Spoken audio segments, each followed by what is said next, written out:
E direto do Jardim do Éden, sejam todos muito bem-vindos ao canal Histórias Esquecidas da Bíblia. Eu sou o Profeta Melotti e vou acompanhá-los ao longo desta jornada através das páginas da Bíblia. E antes de mais nada, não se esqueçam de se inscrever em nosso canal, de deixar o seu like e de ativar o sininho de notificação. Lembrando que não custa nada e não demora mais que 10 segundos para fazer isso. E o trecho que hoje vamos abordar vai de Êxodos capítulo 2, versículo 23, e seguiremos até Êxodos capítulo 3, versículo 10. Como vimos anteriormente, Moisés fugiu do Egito para Midian e estava vivendo como pastor, cuidando do rebanho do seu sogro Reuel, também conhecido por Jetro. E Moisés vai levar essa vida de pastor durante 40 anos. E no decorrer desses 40 anos em que Moisés esteve no deserto,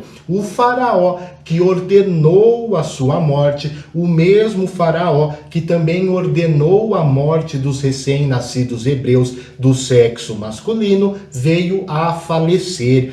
Ainda assim, mesmo com a morte do faraó, os israelitas continuaram sendo escravos, continuaram sendo oprimidos no Egito. E eles clamavam por Deus para libertá-los, tá? Mas para piorar ainda mais a angústia dos hebreus, Deus estava aparentemente distante, aparentemente ausente e aparentemente silencioso. Entre o final de Gênesis até o ponto em que nós estamos atualmente na história, em que Moisés já está com 80 anos de idade, já se passaram aproximadamente 400 anos. E nesses 400 anos, entre o fim de Gênesis até o ponto que nós estamos, Deus não conversou com ninguém.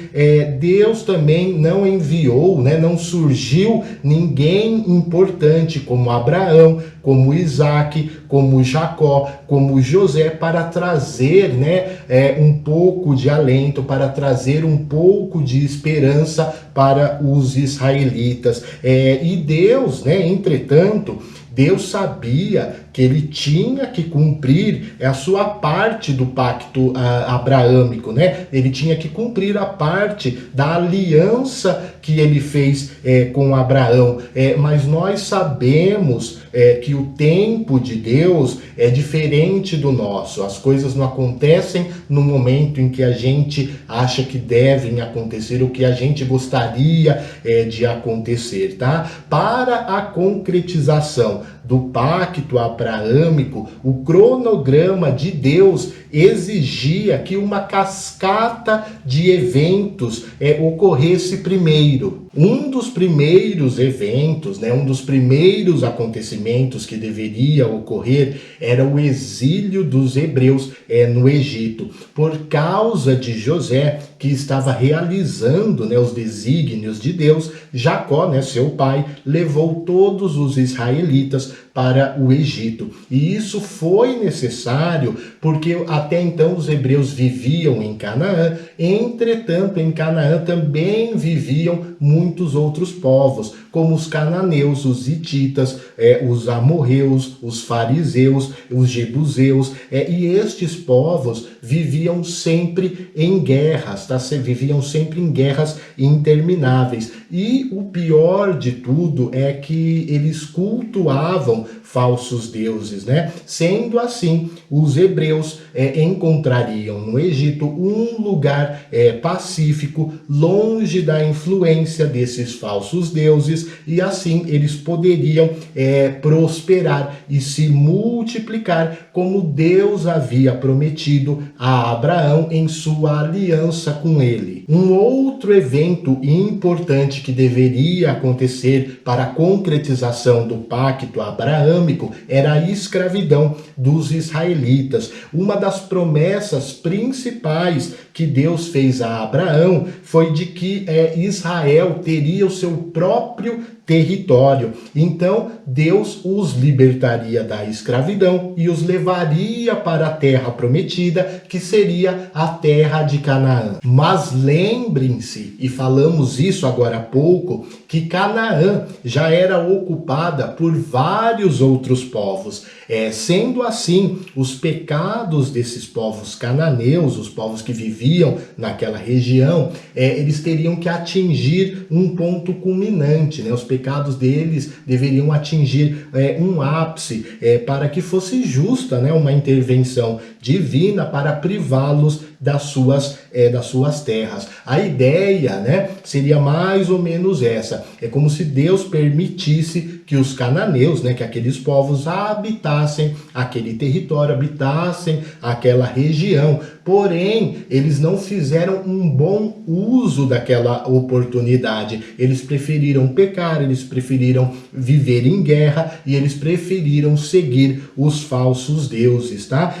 Como eles tiveram essa oportunidade dada por Deus e não aproveitaram, quando o pecado deles atingiu um ápice, atingiu um máximo, Deus os expulsou, né? Deus viria, né, a expulsá-los de Canaã, para que então os israelitas ocupassem aquela região. Outro evento importante que deveria acontecer para o cumprimento da aliança entre Deus e Abraão era o exílio de 40 anos de Moisés no deserto, para que ele pudesse se preparar para o terceiro e último ciclo de 40 anos de sua vida, no qual ele se tornaria profeta. Entretanto, né, uma vez satisfeitos todos esses itens, com todas as engrenagens ajustadas, com todas as peças em seus devidos lugares, o cronograma divino estava pronto para seguir o próximo passo, o chamado de Moisés. Em um certo dia,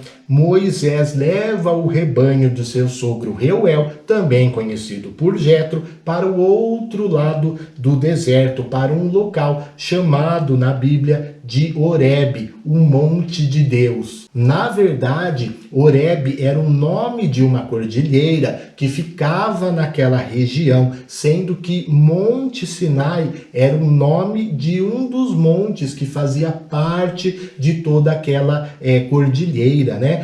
O mesmo Monte Sinai em que Moisés vai receber as tábuas dos 10 mandamentos futuramente. E Moisés estava tranquilamente apacentando o rebanho do seu sogro quando ele vê uma sarça ardente, quando ele vê uma sarça pegando fogo. E ele fica bastante impressionado, porque apesar de a sarça estar pegando fogo, ela não era consumida, ela não era queimada. Ele fica, né, claro, bastante curioso com aquilo e ele tenta se aproximar para investigar melhor o que estava acontecendo. E é quando Moisés então escuta uma voz chamando o seu nome por 2 vezes. Moisés, Moisés!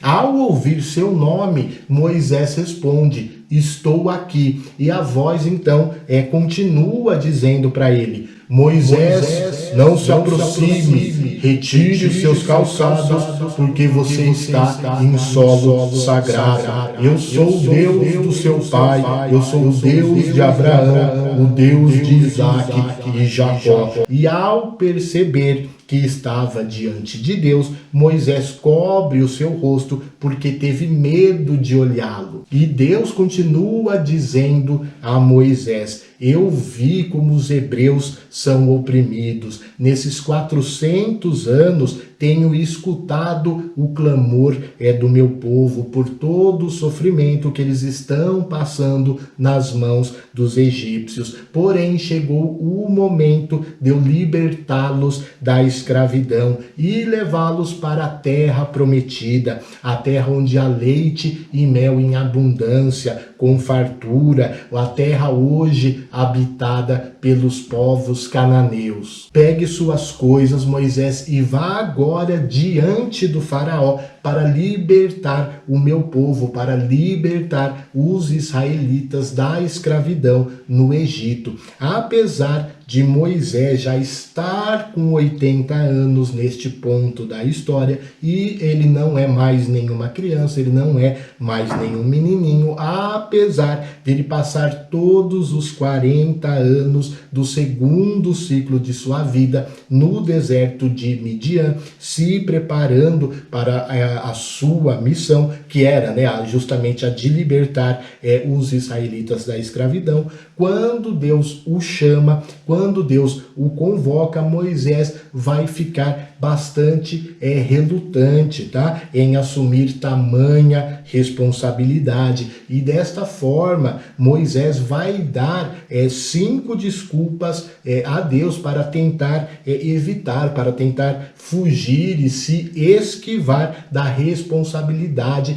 que Deus estava entregando em suas mãos, tá? Nos próximos vídeos vamos falar mais a respeito dessas 5 desculpas que Moisés dará a Deus para tentar se esquivar da sua responsabilidade, porque infelizmente nós vamos ficando por aqui. Eu desejo tudo de bom, tudo de melhor a todos, e a gente se vê no próximo episódio de Histórias Esquecidas da Bíblia. Ao ouvir seu nome, Moisés responde: estou aqui. E a voz prossegue dizendo: Moisés...